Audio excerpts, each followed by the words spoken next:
राम राम सब कोई कहे, दशरथ कहे न कोय, और एक बार दशरथ कहे तो कोटि यज्ञ फल होए।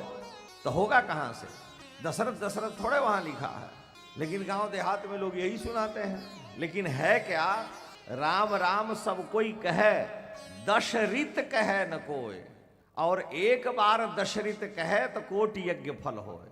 शब्द का अर्थ बदल दिया तो अर्थ का अनर्थ हो गया। कुंती में से न निकाल दीजिए छोटा सा तो कुत्ती हो जाएगा। इसलिए शब्द के अर्थों को समझना पड़ेगा। दशरथ वहां नहीं है। राम राम सब कोई कहे, लेकिन दशरित कहे न कोय। रित माने छोड़कर, दस माने 10। 10 नामापराध को छोड़ करके अगर राम राम करता है तो उसका कोटि यज्ञ फल होए।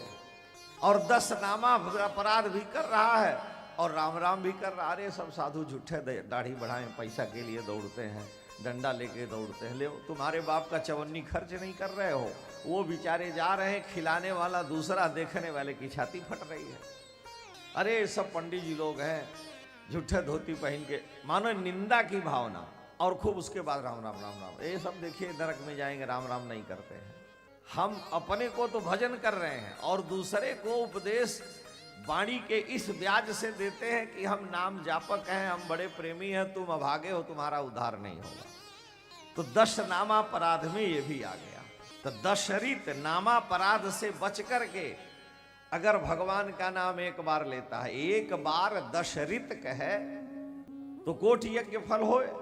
नामापराध से बच करके करे। सन्निंदा, भगवान के प्रेमी भक्त की निंदा करना नामापराध है।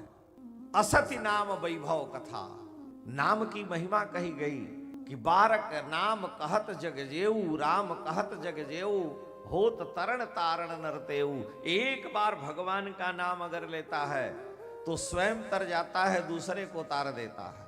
कहा अरे वैसे बढ़ा चढ़ा के कह दिया है, ये नामापराध है। क्यों? असति नाम वैभव कथा, नाम की महिमा के बारे में जो कुछ कहा गया, अगर उसमें बढ़ा चढ़ा के कह रहा है कि बेकार की बात है, न पूजा करते हैं, न पाठ करते हैं, खाली रामे राम करते हैं, राम राम करने से पेट भर जाएगा, ये सब नामापराध में आता है। आप लाख यज्ञ कर लीजिए, लेकिन उस यज्ञ की पूर्णता कब है? जब भगवान के नाम का संकीर्तन होगा। रोज पंडित जी लोग अंत में यही बोलते हैं जब यज्ञ का विश्राम होता है कि हे प्रभु, हे नाथ, आपका नाम लेने से यस्य स्मृत्या च नामोक्त्या तपो यज्ञ क्रियादिषु न्यूनम संपूर्णताम याति सद्यो वंदे तमच्युतम। नाम संकीर्तनम यस्य सर्व पाप प्रणाशनम। शुक्राचार्य जी से भगवान ने कहा कि बलि को तो मैंने सुतल लोक में भेज दिया, वामन भगवान ने आप यज्ञ कराओ। तो शुक्राचार्य जी क्या कह रहे हैं कि मंत्रतस तंत्रतस छिद्रम। हे प्रभु, हे वामन भगवान, अगर मंत्र में भी कहीं छिद्र हो, दोष हो, विधि विधान में कोई दोष हो, तंत्र माने विधि विधान, कि विधि किस प्रकार से कर्म होना चाहिए, पहले जनेऊ पहनाना चाहिए भगवान को कि पहले वस्त्र पहनाना चाहिए। भाई पाद्यर्घ मधुपर्क समर्पयामी यज्ञोपवीतम समर्पयामी, कपड़ा पहने ही नहीं, पहले तुम जनेऊ पहना दिए, तो उल्टा हो गया ना। क्योंकि नग्न शरीर से वस्त्र धारण का निषेध है। तब विधि तो शास्त्र की ये है कि वस्त्र के बाद, हम लोग वस्त्र के अंदर पहनते हैं, वो चीज अलग है, लेकिन जब देवता की पूजा करेंगे तो जनेऊ पहले पहनाया जाएगा कि बाद में। तब विधि में अगर गड़बड़ हो गया तो भी दोष है। मंत्रतस तंत्रतस छिद्रम, तंत्र माने विधि विधान। देश कालार्ह वस्तुतः, जिस जगह यज्ञ हो रहा है वो देश ठीक है कि नहीं, वो काल ठीक है कि नहीं, इनकी भी शुद्धि होनी चाहिए। देश कालार्ह वस्तुतः, जो यज्ञ में वस्तु प्रयोग हो रही है वो शुद्ध है कि नहीं। जितना सड़ा गला काजू किशमिश तिल है, पहिया सब ले आकर के हवन में स्वाहा स्वाहा कर दी और गए, हे भगवान कृपा करो, ऐसे होगा? क्योंकि वस्तु में दोष आ गया। लिखा है कि जो यज्ञ में प्रयोग होने वाला पदार्थ है उसमें अक्षत का प्रयोग होना चाहिए। छत माने टूटा हुआ और अक्षत माने जो न टूटा हुआ। जितना टूटा चावल है सब यज्ञ में चल जाएगा, तो कैसे काम बनेगा? इसका मतलब कि वस्तु में दोष है। तो भी मंत्रतस तंत्रतस छिद्रम, देश कालार्ह वस्तुतः, लेकिन सर्वम करोति निश्छिद्रम नाम संकीर्तनम तम। हे प्रभु, अगर आपके नाम का संकीर्तन हुआ तो सारे दोष खत्म हो जाते हैं। ब्रह्मचारी जी कहे कि जब तक यहाँ कैंप रहता है तब तक अखंड भगवत नाम संकीर्तन चलता है। यज्ञ है, अगर नाम संकीर्तन नहीं चल रहा है तो पूर्णता कैसे होगी? अरे भाई, भागवतकार शुक्राचार्य जी कह रहे हैं, शुक्र नीति में ये बात आई है और भागवत में भी लिखा है। तो भगवान के नाम के बारे में यह सोचना कि इसकी महिमा बढ़ा चढ़ा के कह दी गई, ये भी अपराध है। सन्निंदा असति नाम वैभव कथा श्री शेषयोर भेद धी। श्रीश ईशयो हो, श्रीश माने भगवान श्री राम कृष्ण में, नारायण में और शंकर जी में भेद बुद्धि रखना। अरे जो शंकर जी का भजन करेगा वो नहीं तरेगा, हम ही तरेंगे। अरे वैष्णव लोग कहाँ तरते हैं, शैव वही मुक्त होते हैं, सब ऐसे ही हैं आगल पागल। तो ये भगवान में और उनके भगवान नारायण में, रामकृष्ण में और शिव जी में भेद करना, ये भी नामापराध है। अगर नाम आप सोचते हैं कि हम जपें और कल्याण हो तो नामापराध से बचना पड़ेगा। श्रीश ईशयोर भेद धी और नामास्तीति निषिद्ध वृत्ति विहिता। भगवान का नाम है, चलो हमारा चप्पल कोई उठा ले गया, दूसरे के उठा ले गए, 2 बार राम राम कहेंगे काम चल जाएगा। अब खाली पैर कहाँ चला? तो यह जान करके, हम जान करके चोरी कर रहे हैं, किसी वस्तु को उठा रहे हैं अथवा कोई गलत काम कर रहे हैं और सोच रहे हैं कि राम राम कर लेंगे तो कट जाएगा। तो नाम अस्ति इति, भगवान का नाम है ऐसा जान करके निषिद्ध विधि विहिता, और निषिद्ध कर्म कर रहे हैं। निषिद्ध कर्म माने जो शास्त्र विरुद्ध है वो कर्म हम कर रहे हैं, तो ये भी जो है नामापराध है। नामास्तीति निषिद्ध वृत्ति विहिता और नाम्यस्त वाद भ्रम, और भगवान के नाम के बारे में वाद विवाद करना कि ये सब ऐसा है वैसा है, ये भी नामापराध है। और जब तक व्यक्ति 10 नामापराध है, हमारे कहने का मतलब, अगर नामापराध से व्यक्ति बच करके 10 को छोड़ करके, 10 नामापराध को छोड़ करके राम राम कहता है तो अनेक यज्ञ का फल उसे मिलता है। अब नामापराध भी कर रहा है और राम राम भी कर रहा है, तो दिन भर चले 2.5 कोस, तो दिन भर करते रहो, माला घिस जाएगी लेकिन अंतःकरण हृदय शुद्ध नहीं होगा। क्यों? कि हमसे अपराध भी बन रहा है। तो भगवान के नाम की बड़ी महिमा है और वो नाम नामापराध से बच के हो। श्री अग्रदास जी महाराज हम लोगों के संप्रदाय के एक बड़े विशिष्ट आचार्य हुए। उन्होंने नामापराध के लिए यहां तक लिखा है कि महाप्रसाद ही अन्न, वो ये भी लिखते हैं महाप्रसाद ही अन्न, भगवान के प्रसाद को जो कहे कि ये दाल चावल आटा है, रोटी है, अन्न समझ है, भगवान का प्रसाद न समझे कि मैं मानव जीवन पाया हूं, कितनी भगवान की कृपा हुई कि आज उनका भोग लगाया हुआ प्रसाद मुझको प्राप्त हो गया, मैं धन्य हो गया, कृतकृत्य हो गया। महाप्रभु वल्लभाचार्य पतित पावन जगन्नाथ भगवान का दर्शन करने जगन्नाथपुरी गए। वल्लभाचार्य भगवान गए और वहां शिष्यों के साथ, सैकड़ों शिष्य साथ में थे, आचार्य हैं। वहां जगन्नाथपुरी में तो एकादशी रहती नहीं।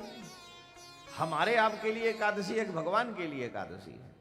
भगवान को किस लोक में और कहां जाना आना है, भगवान से तो पाप पुण्य कुछ होता नहीं। तो जीव के लिए, मानव के लिए, ऋषि मुनि महात्मा के लिए व्रत है। तो दोपहर को महाप्रभु शिष्यों को बैठ करके उपदेश कर रहे थे और पुजारी ने देखा कि आचार्य चरण आए हैं, तो भगवान जगन्नाथ का प्रसाद ले जाकर उनके हाथ में दे दिया।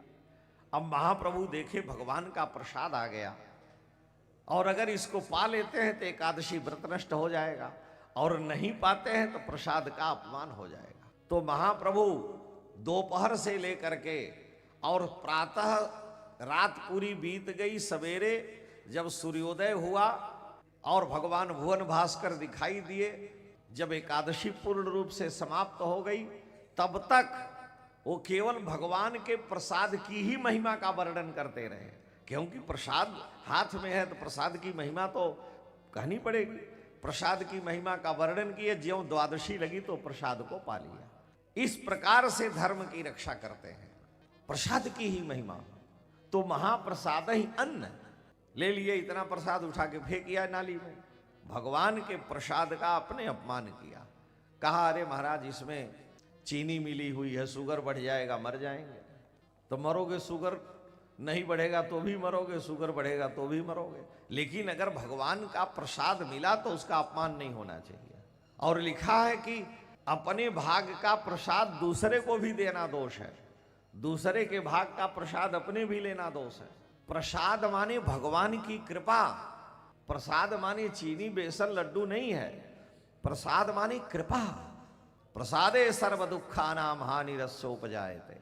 प्रसाद माने करुणा।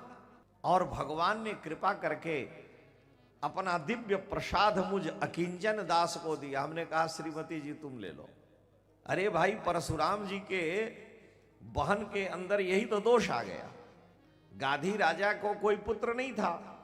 राजा गाधी की एक पुत्री थी सत्यवती, उनका विवाह ऋचिक से हुआ। सत्यवती ने भृगु जी के पुत्र ऋचिक की बड़ी सेवा की। ऋचिक प्रसन्न हो गए, कहा वर मांगो, कहा वरदान दीजिए मुझे भाई हो जाए। ऋचिक महर्षि ने विशिष्ट यज्ञ करके प्रसाद तैयार किया, जिसको हम लोग रामार्चा महाभारत में भी लिखा है। उन्होंने यज्ञ किया और यज्ञ का प्रसाद अपनी पत्नी को दिया। कहा ये तुम्हारे लिए है, ये तुम्हारी माँ के लिए है, इससे तुम पाओगी तो तुम्हें पुत्र होगा, इसको तुम्हारी माँ पाएगी तो उसको पुत्र होगा। तुम मेरी पत्नी हो तो तुमको ब्राह्मण पुत्र चाहिए, और तुम्हारी माँ क्षत्राणी है तो उनको क्षत्रिय पुत्र चाहिए। राजा जब दोनों प्रसाद ले गई, अपने माँ को देने लगी गाधी महाराज की पत्नी को, तो पत्नी उनकी माँ ने कहा कि पुत्री तुम्हारे पति तुमको जो प्रसाद दिए हैं, तुम पत्नी हो तो पत्नी से ज्यादा प्रेम होता, इसलिए अपना वाला हमें दे दो और हमारा वाला तुम खा लो। तो दोनों ने अदला बदली करके पा लिया। ऋषिक महर्षि को जब ध्यान में पता चला तो बिगड़ गए, पत्नी को बहुत डांटे कि तुमने ये क्यों किया। मैंने जो प्रसाद ब्राह्म मंत्र से अभिमंत्रित किया था वो तुम्हारे लिए था और तुमने अपनी मां को दे दिया, और जिसको छात्र मंत्र से अभिमंत्रित किया था उस प्रसाद को तुम पा गई। तो तुम्हारे उदर में, तुम मेरी पत्नी ब्राह्मणी हो, फिर भी तुम्हारे गर्भ से जो बालक होगा क्षत्रिय स्वभाव वाला, क्रूर स्वभाव वाला होगा, हिंसक होगा, भले ही वो ब्राह्मण कुल में जन्म ले। लगी रोने की नहीं हमारा पुत्र ऐसा न हो, हम अपनी अपराध को स्वीकार करती। उन्होंने कहा चलो तुमने गलती मान ली, लेकिन प्रसाद खा लिया है, पच गया है, तो तुम्हारा पुत्र तो ब्राह्मण धर्म विशिष्ट होगा, लेकिन पोते में वो गुण चला जाएगा। तो ऋषिक के पुत्र जमदग्नि हुए। जमदग्नि में तो ब्राह्मणत्व आया, लेकिन उनके पुत्र परशुराम जी में क्षत्रिय तेज आ गया, क्योंकि प्रसाद का परिणाम है, अदला बदली का ये परिणाम होता है। और उनकी माता सत्यवती की, गाधी की जो धर्म पत्नी थी, उनके गर्भ से विश्वामित्र वर्ण क्षत्रिय कुल में जन्म लिए, लेकिन बाद में ब्राह्मण हो गए, क्योंकि प्रसाद का, ये महाभारत में भी लिखा है। कहने का यहां मतलब यह है कि भगवत प्रसाद मिला तो उस प्रसाद को भगवान की कृपा करुणा समझ करके ग्रहण करना चाहिए। और उसमें अगर अन्न बुद्धि कर लिया, महाप्रसाद ही अन्न, और साधु की जाति पिछाने, साधु से पूछे कि किस जाति के हो, लेकिन वो साधु हो। हम कहते हैं हम साधु हैं, हमसे हमारी जाति मत पूछो, जाति न पूछो, साधु की पूछ लो तुम ज्ञान। मोल रखन दो, मोल करो तलवार की, छोड़ दो तुम म्यान। लोग कहते हैं म्यान की कीमत नहीं, तलवार की। तो हम कह रहे हैं कि हमारी जाति के बारे में पता न करो, हम साधु हैं, लेकिन हम जब साधु हैं तो हमारे लिए सब समान है। जब महंती देनी होगी तो हम अपने जाति वाले को ही देंगे, और उसके बाद कहेंगे हम साधु हैं। हम क्षत्रिय हैं तो हम ठाकुरे को महंत देंगे। जब हम साधु हो गए तो हमारे लिए सब बराबर है। अगर सेवा हमारी किया है किसी वैश्य ने तो हमारे लिए वही हमारा शिष्य है। लेकिन नहीं, एक तरफ तो हम कहते हैं कि हम ब्राह्मण हैं, हम क्षत्रिय हैं, हम वैश्य, हम शूद्र हैं, और दूसरी ओर कहे कि हम साधु हैं, हम जाति से ऊपर हैं। तो जब जाति से ऊपर हैं तो तुमको अपने जातीय को खोज के क्यों आश्रम देना है, किसी को भी दे दो, वहां नहीं चलेगा। इसका मतलब ये साधु नहीं, केवल बनावटी है। वहां अभी साधु में साधुता के गुण नहीं आए, क्योंकि जाति का बीज अभी पड़ा हुआ है। और जो जाति भाव से ऊपर उठ गया वो तो विज्ञानी है, उसके लिए फिर उसकी जाति पूछना दोष है। तो महाप्रसाद ही अन्न, साधु की जाति पिछाने। अग्रदास जी का बड़ा पद है, लेकिन उन्होंने अंतिम में यही लिखा कि और पाप सब कटे, पर यह पाप अति दुर्घट विकट। भगवान के प्रसाद का, भगवान के नाम का, नाम की महिमा बढ़ा चढ़ा के कहा गया, ऐसा अधिक सोचना ये नामापराध है।